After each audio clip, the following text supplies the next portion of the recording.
चलिए देखिए बच्चा लोग, आज हम लोग पढ़ेंगे किसके बारे में? उत्परिवर्तन के बारे में। ठीक है ना? सब लोग बोर्ड पे देखना। किसी को भी खड़ा करके किसी से भी क्वेश्चन पूछ सकते हैं। पूछते हैं ना जी हमेशा? चलिए देखिए, ध्यान दीजिए। अरे जब बच्चे बड़े हो जाते हैं ना तो मारना अच्छा नहीं लगता है। तो उत्परिवर्तन समझिए। आज उत्परिवर्तन किसे कहते हैं? ये बहुत इंपॉर्टेंट टॉपिक है। उत्परिवर्तन का मतलब क्या होता है? देखिए, म्यूटेशन किसे कहते हैं?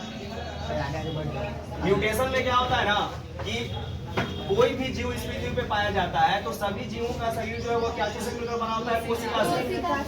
बिना कोशिका का जीवन नहीं है। समझ में आया ना? कोशिका ही जीवों में क्या लाती है? जीवन लाती है। समझ में आया ना? नहीं दिख रहा है? अच्छा रहने तो उतना मिलेगा तो उसके लिए क्या करें? चलो ठीक है, जाने तो म्यूटेशन जो है, म्यूटेशन सुनिए इधर, इस पृथ्वी पे जितने भी जीव पाए जाते हैं ना, सबका शरीर जो है वो क्या चीज से मिलकर बना होता है? कोशिका से। समझ में आ रहा ना? तो होता क्या चीज है कि कोशिका का मान लीजिए कि ये ऐसे शेप है, तो कोशिका के अंदर में क्या पाया जाता है? नाभिक। कोशिका के अंदर में क्या पाया जाता है? नाभिक। और इस नाभिक के अंदर में क्या पाया जाता है? क्रोमेटिन। समझ आया ना? इसको क्या बोलते हैं? क्रोमेटिन। जब कोशिका विभाजित होने लगती है तो यही क्रोमेटिन जो है थोड़ा मोटा होकर आपस में पेयर्स बना लेता है, जिसको क्या बोलते हैं? गुणसूत्र। यानी कि जब गुणसूत्र जो है धागे के समान उलझा हुआ रहता है तो उस अवस्था को क्या बोलते हैं? क्रोमेटिन। और जब कोशिका 1 से 2 होने वाली होती है तो ये क्रोमेटिन जो होता है ना, ठोस अवस्था में आ जाती है और वो क्या करने लगता है? गुणसूत्र। इसी गुणसूत्र पर क्या पाया जाता है? जीन। और ये गुणसूत्र और जीन जो है बना होता है किस चीज से? बबा डीएनए से बना होता है। समझ में आ रहा है ना? तो उत्परिवर्तन के बारे में बोला जाता है कि अगर किसी भी कोशिका में पाए जाने वाले गुणसूत्र, जीन और डीएनए की संरचना या संख्या में किसी भी प्रकार का कोई भी परिवर्तन हो जाता है तो इसी परिवर्तन को हम लोग क्या बोलते हैं? म्यूटेशन बोलते हैं, उत्परिवर्तन बोलते हैं। फिर से समझिए, उत्परिवर्तन जो है जीवों की एक ऐसी प्रक्रिया होती है जिसमें उसके शरीर में पाए जाने वाली कोशिका के अंदर में उपस्थित नाभिक में उपस्थित गुणसूत्र, जीन या डीएनए में किसी भी प्रकार का कोई भी परिवर्तन हो गया तो इस परिवर्तन को हम लोग क्या बोलते हैं? म्यूटेशन बोलते हैं, उत्परिवर्तन बोलते हैं। उत्परिवर्तन जो है ना 2 प्रकार की कोशिकाओं में होती है। ऐसे हम लोग के शरीर के अंदर में 2 प्रकार की कोशिका है ना। एक कोशिका को हम लोग क्या बोलते हैं? कायिक कोशिका। जैसे मान लीजिए कि ये कोशिका है तो ये कोशिका 2 प्रकार की होंगी। एक कोशिका जो है क्या कहलाती है? कायिक कोशिका। और एक कोशिका को हम लोग क्या बोलते हैं? जनन कोशिका। तो जनन कोशिका का मतलब हो गया कि जनन कोशिका 2 प्रकार की होती है। एक को हम लोग क्या बोलते हैं? शुक्राणु। और एक को हम लोग क्या बोलते हैं? अंडाणु। तो ये जनन कोशिका होती है जिससे बच्चों का क्या होता है? जन्म होता है। समझ में आ रहा है ना? तो बोला यह जाता है कि अगर कायिक कोशिका के गुणसूत्र, जीन या डीएनए में चेंजिंग होता है तो उस चेंजिंग के कारण बस उसके शरीर का बस चेंज होता है, बस उसका अपना चेंजिंग होता है। नहीं समझ आ रहा है? जैसे कायिक कोशिका में अगर चेंजिंग होगा ना तो बस मेरे शरीर में बदलाव होगा। अरे समझ में, जो मृत्यु के साथ क्या हो जाएगा? समाप्त हो जाएगा। हम अगर मरेंगे ना और मेरे में अगर उत्परिवर्तन हुआ है कायिक कोशिका में तो मेरे मरने के बाद मेरा ये उत्परिवर्तन क्या हो जाएगा? खत्म हो जाएगा। लेकिन अगर जनन कोशिका में उत्परिवर्तन हो गया है तो ये जनन कोशिका में उत्परिवर्तन होने से क्या होता है ना कि ये अगली पीढ़ी में उत्परिवर्तन ले आता है। जो पीढ़ी दर पीढ़ी जो है क्या होता है? चेंज होते रहता है। समझ में आ रहा है ना?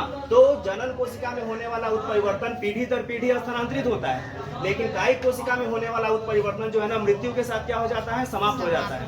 यही अंतर है। अरे समझ में, हम लोग की जातियां क्यों बदलती हैं? हम लोग की जाति इसलिए बदल जाती है क्योंकि उत्परिवर्तन जो है किस कोशिका में देखी जाती है? जनन कोशिका में देखी जाती है। इस कारण से नई नई प्रकार की जातियां जो है उत्पन्न होती है। समझ में आ रहा है ना? तो उत्परिवर्तन समझ में आ गया। उत्परिवर्तन होना अनिवार्य है और इसी के कारण से नई नई प्रकार की जातियों का क्या होता है? विकास होता है। यहाँ तक समझ में आ रहा है ना? अब समझिए आगे बात करते हैं म्यूटेशन की। तो म्यूटेशन जो है 2 तरह से होते हैं। एक होता है क्रोमोसोमल म्यूटेशन और दूसरा होता है जीन म्यूटेशन। जीन म्यूटेशन और क्रोमोसोमल म्यूटेशन। तो यहाँ पे होता क्या चीज है कि गुणसूत्र की संख्या या संरचना में किसी भी प्रकार का कोई परिवर्तन हो गया तो उसको क्या बोलेंगे? क्रोमोसोमल म्यूटेशन बोलेंगे। संरचना, गुणसूत्र की संरचना। चलिए देखिए, तो बोला जाता है कि गुणसूत्र की या तो संख्या या तो संरचना स्ट्रक्चर में किसी भी प्रकार का कोई भी बदलाव हो गया, जैसे मान लीजिए कि मनुष्य के शरीर में 46 गुणसूत्र पाया जाता है, अगर ये 46 की जगह 47 हो गया तो क्या हो गया, संख्या चेंज हो गया। 46 की अपेक्षा क्या हो गया, 45 हो गया, तो ये संख्या में क्या हो गया, चेंजिंग हो गया, तो इसको भी क्या बोलेंगे, उत्परिवर्तन बोलेंगे। और अगर गुणसूत्र की कुछ अपनी संरचना होती है, अगर उस संरचना में बदलाव हो गया तो भी हम उसको क्या बोलते हैं, उत्परिवर्तन ही बोलेंगे, लेकिन उसको क्या बोलेंगे, गुणसूत्र की संरचना में उत्परिवर्तन बोलेंगे। ये समझ में आ रहा है ना? तो समझिए, ये वाला जो उत्परिवर्तन होता है ये बड़े पैमाने पर देखा जाता है, लेकिन जीन म्यूटेशन जो होता है ना, जीन म्यूटेशन जो है ये बहुत सूक्ष्म पैमाने पर देखा जाता है, बहुत थोड़ा पैमाने पर उत्परिवर्तन होता है जो पता नहीं चल पाता है। जीन उत्परिवर्तन को हम लोग और किस नाम से जानते हैं, बिंदु उत्परिवर्तन भी इसको बोलते हैं। इसको क्या बोलेंगे, बिंदु उत्परिवर्तन। तो इसमें क्या होता है ना, कि इसमें होता क्या चीज है कि जीन उत्परिवर्तन में जो डीएनए होता है ना बुआ, ऐसे बताएंगे अगला चैप्टर में, ये जो डीएनए होता है ना, तो डीएनए के नाइट्रोजन कृत क्षार में क्या हो जाता है, बदलाव हो जाता है। अरे समझ में, डीएनए के नाइट्रोजन कृत क्षार में होने वाले परिवर्तन को ही हम लोग क्या बोलेंगे, जीन म्यूटेशन बोलते हैं, या इसी को क्या बोलते हैं, बिंदु उत्परिवर्तन के नाम से जानते हैं। ये बहुत सूक्ष्म पैमाने पर होता है, बहुत थोड़े पैमाने पर होता है, जो उतना ज्यादा इफेक्टेबल नहीं होता है, बहुत कम मात्रा में होता है। समझ में आ रहा है? अब समझिए, यहाँ पे चलेंगे, न्यूमेरिकल चेंज इन क्रोमोसोम, यानी कि गुणसूत्र की संख्या में परिवर्तन। अगर गुणसूत्र की संख्या घट जाती है या बढ़ जाती है, तो घटने और बढ़ने की अवस्था को हम लोग क्या बोलते हैं, पॉलीपोलाइडी बोलते हैं। पॉलीपोलाइडी जो है उत्परिवर्तन की वह अवस्था होती है जिसमें गुणसूत्र की संख्या या तो बढ़ जाएगी या तो क्या हो जाएगी, घट जाएगी, तो इसको क्या बोलेंगे, पॉलीपोलाइडी बोलेंगे। है समझ में? और पॉलीपोलाइडी जो होते हैं वो कितने प्रकार से होते हैं, दो प्रकार से होते हैं, एक यूपोलाइडी और दूसरा होता है एन्यूपोलाइडी। यूपोलाइडी और एन्यूपोलाइडी में अंतर क्या होता है कि यूपोलाइडी में केवल गुणसूत्र जो होते हैं ना, क्या होते हैं, बढ़ जाते हैं, मतलब कि दुगना तिगुना हो जाता है। अरे समझ में? और एन्यूपोलाइडी में गुणसूत्र की संख्या या तो बढ़ती है या तो क्या होती है, घट जाती है। जैसे यूपोलाइडी में समझिए, जैसे यूपोलाइडी में बात हम लोग करते हैं कि मान लीजिए कि किसी मनुष्य में गुणसूत्र की संख्या कितनी है, 2n है। समझ में आ रहा है ना? तो 2n से ये बढ़कर कितना हो गया, 3n हो गया। 3n से बढ़कर ये कितना हो गया, 4n हो गया। तो जब ये 3n हो गया तो इसको क्या बोलेंगे, ट्राइपोलाइडी बोलेंगे। 4n 4n हो गया तो इसको क्या बोलेंगे, टेट्रापोलाइडी बोलेंगे। समझ में आया ना? 5n हो गया तो उसको पेंटापोलाइडी बोलेंगे। नहीं समझ आ रहा है? तो मनुष्य के शरीर में सभी व्यक्ति जितने भी जीव इस पृथ्वी में पाए जाते हैं ना, सब में द्विगुणित गुणसूत्र होते हैं। सबको किससे डिनोट किया जाता है, 2n से डिनोट करते हैं। जैसे हम लोग में अगर 2n बोलेगा तो मतलब कितना हो गया, 46। तो इसमें 2n से बढ़कर कितना हो जाता है, 3n हो जाता है, यानी कि तिगुना हो गया। अरे समझ में? फिर 4 गुना हो जाता है, तो 3 गुना हो गया, तो इसको क्या बोलते हैं, टेट्रापोलाइडी इसको बोलेंगे। तो 3n को टेट्रापोलाइडी लिखा ट्रिप्लॉइड टेट्रापोलाइड। देखो सुनो इधर, अगर 3n हो गया, अगर गुणसूत्र की संख्या 2n से बढ़कर अगर 3n हो गया तो इसको क्या बोलेंगे, ट्रिप्लॉइड। अगर 4n हो गया तो इसको क्या बोलेंगे, टेट्रापोलाइड बोलेंगे। समझ में आ रहा है ना? और अगर 5n हो गया तो इसको क्या बोलेंगे, पेंटापोलाइड बोलेंगे। ये समझ में आ रहा है कि नहीं आ रहा? समझ यहाँ तो कोई दिक्कत नहीं है। अब समझिए, एन्यूपोलाइडी समझिए, जल्दी से समझो। एन्यूपोलाइडी की बात हम लोग करते हैं, तो एन्यूपोलाइडी जो है उत्परिवर्तन की वह अवस्था होती है जिसमें गुणसूत्र की संख्या या तो बढ़ सकती है या तो क्या हो सकती है, घट सकती है। लेकिन उसमें क्या होता है, सीधे दुगना तिगुना चौगुना होता था, उसमें 5 गुना होता था। लेकिन इसमें संख्या बढ़ता है, 1 या 2 घटेगा या 1 या 2 क्या हो जाएगा, बढ़ेगा। जिसके आधार पर एन्यूपोलाइडी को 2 पार्ट से बांटा गया है। एक को बोला गया हाइपोपोलाइडी या दूसरे को क्या बोला गया, हाइपरपोलाइडी। ये 2 तरह से होते हैं, एक हाइपो, एक होता है हाइपर। हाइपो का मतलब होता है घट जाना। समझ में आ रहा है ना? हाइपो का मतलब होता है घट जाना, और हाइपर का मतलब क्या होता है, बढ़ जाना। नहीं कहता है कि एकदम हाइपर टेंशन में आ गया है का, तो हाइपर टेंशन का मतलब है कि बीपी बढ़ल होकर। अरे समझ में? जैसे हाइपोथर्मिया, हाइपोथर्मिया बोलने का मतलब क्या है, शरीर का टेम्परेचर घट जाता है। बोलेगा हाइपरथर्मिया तो मतलब शरीर का टेम्परेचर क्या हो गया, बढ़ गया। तो हाइपो का मतलब होता है घटना, और हाइपर का मतलब क्या होता है, बढ़ जाना। नहीं समझ में आ रहा है? अरे समझ में आ रहा है? तो पहला हाइपोपोलाइडी समझिए। हाइपोपोलाइडी की बात हम लोग करते हैं, तो हाइपोपोलाइडी 2 तरह से होते हैं, एक होता है मोनोसोमी और एक होता है नॉलिसोमी। नॉलिसोमी इसको बोलते हैं। मोनोसोमी में क्या होता है ना, कि मान लीजिए कि अगर गुणसूत्र की संख्या 2n है, जैसे मान लीजिए कि मनुष्य में गुणसूत्र की संख्या कितनी है, 46। तो अगर 46 गुणसूत्र, ये 2n को बताता है, 2n का मतलब क्या हो गया, 46। तो अगर 46 में से एक गुणसूत्र अगर घट जाता है तो इसकी संख्या कितनी हो जाएगी, 45। तो अगर गुणसूत्र एक घट गया ना, तो इसको क्या बोलेंगे हम लोग, मोनोसोमी बोलेंगे। अरे समझ में, इसको हम लोग क्या बोलते हैं, मोनोसोमी। और जब मनुष्य के शरीर में एक गुणसूत्र की कमी हो जाती है ना, तो उससे एक बीमारी उत्पन्न होती है, एक सिंड्रोम उत्पन्न होता है, जिसको हम लोग बोलते हैं टर्नर सिंड्रोम। इसको हम लोग क्या बोलते हैं, टर्नर्स सिंड्रोम। समझ में आ रहा होगा, इसको क्या बोलते हैं, टर्नर सिंड्रोम। टर्नर सिंड्रोम जो होता है ना, वो ज्यादातर स्त्री में ही होता है, स्त्री में ही होता है टर्नर सिंड्रोम। इसमें क्या होता है ना कि उसका अंडाशय परिपक्व नहीं हो पाता है और वो अपने बच्चे को क्या करती है, जन्म नहीं दे पाती है। मतलब कि अगर कोई स्त्री है और उसके शरीर में 46 की अपेक्षा कितना हो गया, 45, तो वो अपने बच्चे को कभी जन्म नहीं दे पाएगी। अरे समझ में, और उसमें द्वितीयक लैंगिक लक्षण का क्या हो जाता है, अभाव हो जाता है। द्वितीयक लैंगिक लक्षण का मतलब क्या है, स्त्री का जो द्वितीयक लैंगिक लक्षण होता है ना, अरे जैसे आवाज का पतला हो जाना, शोल्डर का नैरो हो जाना, बॉडी का स्मूथ हो जाना, समझ में है ना, तो फेस का ग्लो बढ़ने लगना, अरे समझ में, बाल का सिल्की हो जाना, ये सब जो है secondary sexual character of female है। तो ये सब कैरेक्टर जो है टर्नर सिंड्रोम में नहीं आ पाते हैं, मतलब कि वो स्त्री के जैसा नहीं दिखती है, अच्छी नहीं लगती है। अरे समझ में, तो 2n-1 अगर हो गया तो ये बीमारी दिखेगी, टर्नर सिंड्रोम। इसको क्या बोलेंगे, मोनोसोमी। मोनो का मतलब एक, सोमी का मतलब गुणसूत्र घट गया, तो इसको क्या बोलेंगे, मोनोसोमी। यहाँ तक समझ आ रहा है। दूसरा है नल्लीसोमी। नल्लीसोमी जो है हाइपोपोलैरिटी की वह अवस्था होती है जिसमें एक नहीं दो गुणसूत्र घट जाते हैं। मतलब कि अगर गुणसूत्र की संख्या मनुष्य में 46 है, तो इसमें जब दो गुणसूत्र घटेगा तो कितना हो जाएगा, 44 गुणसूत्र हो जाएगा। अरे समझ में, तो इसको क्या बोलेंगे, नल्लीसोमी, और इसको क्या बोलते हैं, मोनोसोमी। ये दोनों किसका पार्ट्स है, तो हाइपोपोलैरिटी का पार्ट्स है, और हाइपोपोलैरिटी किसका पार्ट्स है, तो एनियोपोलैरिटी का है। देखो रे, कसरत नहीं करो, देखो यार, चलो देखो, नली में समझ में आ गया। नली के मतलब कि दो गो गोली जो है कम हो जाएगा। दो गोली का मतलब क्या हो गया, दो गो गुणसूत्र जो है क्या हो जाएगा, कम हो जाएगा। अरे समझ में, मोनो का मतलब एक को कम होगा। ये किसका पार्ट है, हाइपोपोलैरिटी का पार्ट है। ये दोनों किसका पार्ट है, एनियो का पार्ट है।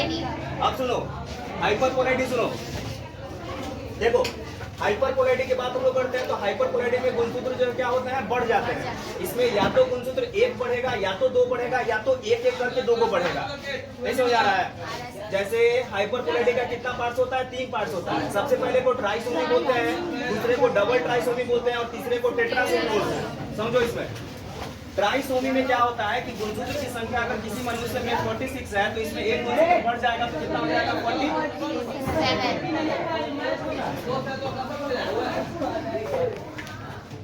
चलो देखो, तो कहाँ तक पहुंचे हुए थे, हाइपरपोलैरिटी में थे ना। ये बात तो समझ में आएगा। तो हाइपर का मतलब घट जाता है, हाइपर का मतलब बढ़ता है। तो हाइपरपोलैरिटी में गुणसूत्र जो है बढ़ते ही हैं। अब गुणसूत्र कितना बढ़ेगा वो समझो। गुणसूत्र में बढ़ने की अवस्था से इसको कितने पार्ट से बांटा गया है, 3 पार्ट्स में, ट्राइसोमी, डबल ट्राइसोमी, और क्या बांटा गया है, टेट्रासोमी बांटा गया है। समझो, जब मनुष्य के शरीर में अगर गुणसूत्र 12 होगा और अगर उसमें एक गुणसूत्र बढ़ गया, तो बढ़कर कितना हो जाएगा, 47। समझ में आया ना। तो इस अवस्था को क्या बोलेंगे, ट्राइसोमी बोलेंगे। और ये ट्राइसोमी जो है डाउन सिंड्रोम का उदाहरण माना जाता है। इसको हम लोग क्या बोलते हैं, डाउन सिंड्रोम। डाउन सिंड्रोम में क्या होता है ना कि डाउन सिंड्रोम एक ऐसी बीमारी होती है जिसमें बच्चा जो है ना मंगोलियन की तरह हो जाता है। मंगोलियन का मतलब होता है सिर बड़ा, हथेली असामान्य, समझ में आ रहा है ना, और कद जो है छोटा रहेगा उसका, समझ में। और उसके पास सोचने समझने की क्षमता में क्या आ जाती है, कमी आ जाती है। समझ में आ रहा है ना। जितना अच्छा से एक व्यक्ति सोच पाता है ना, उतना अच्छे से वो सोच नहीं पाता है। मतलब बच्चा जो है फुल्ली जो है ना डैमेज हो जाता है। अरे समझ में। और जैसे शरीर छोटा रहेगा, सिर बड़का रहेगा एलियन के जैसा, समझ में आया ना, हथेली असामान्य रहेगा, और सोचने समझने की क्षमता उसकी खत्म हो जाएगी, और उसको हमेशा जो है ना हार्ट प्रॉब्लम होते रहेगा, श्वास लेने में दिक्कत होगा। तो इस तरह की बीमारी को क्या बोलते हैं, डाउन सिंड्रोम बोलते हैं। और ये डाउन सिंड्रोम किस कारण से होगा, जब गुणसूत्र की संख्या एक बढ़ जाएगी तब। यानी कि ये डाउन सिंड्रोम किसको कहा जाता है, ट्राइसोमी में ही डाउन सिंड्रोम का उदाहरण माना जाता है। यानी कि डाउन सिंड्रोम किसका उदाहरण है, ट्राइसोमी का उदाहरण है। और टर्नर सिंड्रोम किसका उदाहरण है, मोनोसोमी का। ये क्वेश्चन पूछता है एग्जाम में कि मोनोसोमी जो है किसका उदाहरण है, तो मोनोसोमी जो है ट्राइसोमी, टर्नर सिंड्रोम है। सॉरी, टर्नर सिंड्रोम किसका उदाहरण है, तो मोनोसोमी का। और डाउन सिंड्रोम किसका उदाहरण है, तो ट्राइसोमी का। डाउन सिंड्रोम में एक गुणसूत्र बढ़ जाता है, और टर्नर सिंड्रोम में एक गुणसूत्र क्या होता है, घट जाता है। समझ आ रहा ना। अब दूसरा जो है वो है डबल ट्राइसोमी। डबल ट्राइसोमी में क्या होता है कि गुणसूत्र की संख्या जो होती है ना, 2 को बढ़ती है। इसमें सिंगल सिंगल करके 2 को बढ़ती है। अगर 2n है तो एक गुणसूत्र बढ़ेगा, अब फिर एक और गुणसूत्र बढ़ जाएगा, तो इसको क्या बोलते हैं, डबल ट्राइसोमी बोलते हैं। दो को हो गया, इसमें सिंगल सिंगल बढ़ गया। और एक होता है टेट्रासोमी, इसको बोलते हैं। तो टेट्रासोमी में गुणसूत्र जो होता है ना, 2 को बढ़ता है। 2n plus 2। टेट्रासोमी में गुणसूत्र कितना बढ़ जाता है? 2 को बढ़ जाता है, तो इसको क्या बोलते हैं? टेट्रासोमी बोलते हैं। आ रहा समझ में? तो ये जो टोटल बताए हैं ये सब क्या चीज है? न्यूमेरिकल चेंज इन क्रोमोसोम है। न्यूमेरिकल का मतलब होता है कि इसकी संख्या में परिवर्तन हो रहा है। एक चीज याद रखिएगा, अरे क्या हल्ला क्या कर रहा है जी? चेंजिंग बताए हैं, ये सारा जो चेंजिंग है ये सब न्यूमेरिकल चेंजिंग है। न्यूमेरिकल का मतलब क्या है? संख्या के अंक में क्या हो गया है? परिवर्तन हो गया है। संख्या में परिवर्तन हुआ है ना गुणसूत्र का, तो इसको बोलेंगे न्यूमेरिकल चेंज इन क्रोमोसोम। आ रहा समझ में? अब दूसरा जो इसका पार्ट्स है ये क्या है? स्ट्रक्चरल चेंज इन क्रोमोसोम है, यानी कि गुणसूत्र की संरचना में क्या हो जाता है? परिवर्तन हो जाता है। तो गुणसूत्र में संरचना जब परिवर्तन हो जाता है तो इसके आधार पर इसको कितने पार्ट से बांटा गया? 5 पार्ट से बांटा गया। डिफिशियंसी, डिलीशन, डुप्लीकेशन, इन्वर्जन और ट्रांसलोकेशन। ये समझिए क्या है। डिफिशियंसी में क्या होता है कि डिफिशियंसी में जैसे मान लीजिए कि ये क्रोमोसोम है, तो क्रोमोसोम का किनारे वाला खंड जो है ना गायब हो जाता है। किनारे वाला खंड जो है टूटकर अलग हो जाएगा, तो इसको क्या बोलेंगे? डिफिशियंसी। डिफिशियंसी का मतलब होता है घट जाना। तो जब गुणसूत्र का किनारे वाला खंड अगर टूटकर गायब हो जाएगा तो इसको क्या बोलेंगे? डिफिशियंसी बोलेंगे। समझ में आ रहा है ना? और ये किसका पार्ट है? संरचना का पार्ट है। दूसरा क्या है? डिलीशन। हाँ, दूसरा क्या है? डिलीशन। डिलीशन का मतलब होता है विलुप्त हो जाना। अरे समझ में? तो इसमें गुणसूत्र का बीच वाला पक्षवा कट के क्या हो जाता है? अलग हो जाता है, तो इसको क्या बोलते हैं? डिलीशन। डिफिशियंसी में किनारे वाला, डिलीशन में बीच वाला कोई पार्ट जो है कटकर हट जाता है। अरे समझ में? तो भी इसकी संरचना क्या हो गई? चेंज हो गई ना। डुप्लीकेशन। डुप्लीकेशन का मतलब क्या होता है कि इसका कोई एक भाग जो होता है ना, अब दूसरे गुणसूत्र के साथ क्या हो जाता है? जुड़ जाता है। जैसे मान लीजिए कि एक यहाँ पे गुणसूत्र है, तो यहाँ वाला कोई पार्ट निकलकर दूसरे गुणसूत्र के साथ क्या हो जाएगा? जुड़ जाएगा, तो इसको क्या बोलते हैं? डुप्लीकेशन बोलते हैं। है ना समझ में? और इन्वर्जन होता है। इन्वर्जन में क्या होता है कि अपना ही क्रोमेटिड्स टूटकर और अपने ही के उल्टा होकर क्या हो जाता है? जुड़ जाता है। जैसे मान लो कितना लंबा है, ये क्या हो गया? यहाँ से टूटकर और इसके साथ ओवरलैप हो जाता है, तो इसको क्या बोलते हैं? इन्वर्जन बोलते हैं। यानी कि गुणसूत्र का क्रोमेटिड जो है टूटकर और अपने ही क्रोमेटिड से क्या हो जाता है? उल्टा होकर जुड़ जाता है। अरे समझ में? तो ये जीन जो है इसमें अपोजिट हो जाता है, तो इसको क्या बोलते हैं? इन्वर्जन। लास्ट वाला क्या है? ट्रांसलोकेशन। समझ में आ रहा है ना? ट्रांसलोकेशन में क्या होता है ना? ट्रांसलोकेशन में क्या होता है कि इसका एक क्रोमेटिड जो होता है ना असमजात गुणसूत्र के साथ, जैसे मान लो कि ये इसका समजात गुणसूत्र है, ये इसका असमजात गुणसूत्र है, तो असमजात गुणसूत्र के साथ क्या हो जाता है? अपना क्रोमेटिड्स का क्या कर लेता है? स्थानांतरण कर लेता है, तो इसको क्या बोलते हैं? ट्रांसलोकेशन बोलते हैं। अरे समझ में? तो इस तरह से ये देखो गुणसूत्र की गुणसूत्र की संरचना में परिवर्तन जो है 5 तरह से होते हैं, और गुणसूत्र की संख्या में परिवर्तन जो होते हैं ना वो इस प्रकार से होते हैं। ये समझ में आया? तो ये सब जो होता है ना, ये सभी को एक साथ हम लोग क्या बोलते हैं? उत्परिवर्तन बोलते हैं। मिला जुला कर कहना यही है कि उत्परिवर्तन एक ऐसी प्रक्रिया होती है या एक ऐसी अवस्था होती है जिसमें किसी भी जीव में पाए जाने वाली कोशिका के केंद्रक में उपस्थित गुणसूत्र या तो जीन या तो डीएनए, समझ में आ रहा है ना, में किसी भी प्रकार का या तो संख्या या तो संरचना में अगर परिवर्तन हो जाएगा तो उसको क्या बोलते हैं? उत्परिवर्तन बोलते हैं। और इसी उत्परिवर्तन के कारण नई नई प्रकार की जातियों का क्या होता है? विकास होता है। अरे समझ में? हम लोग जो है बंदर से कहा जाता है ना कि हम लोग चिंपैंजी से उत्पन्न हुए हैं, बंदर से उत्पन्न हुए हैं, तो उसमें क्या हुआ था? उत्परिवर्तन हुआ था। उसमें क्या हुआ? उत्परिवर्तन हुआ, और उत्परिवर्तन होने से फिर जो है नई जाति का विकास हो सकता है कि हम ही लोग नई जाति बने होंगे। समझ में आ रहा है ना? तो उत्परिवर्तन से नई जातियों का विकास होता है। समझ में आ गया? कोई क्वेश्चन पूछना है इसमें?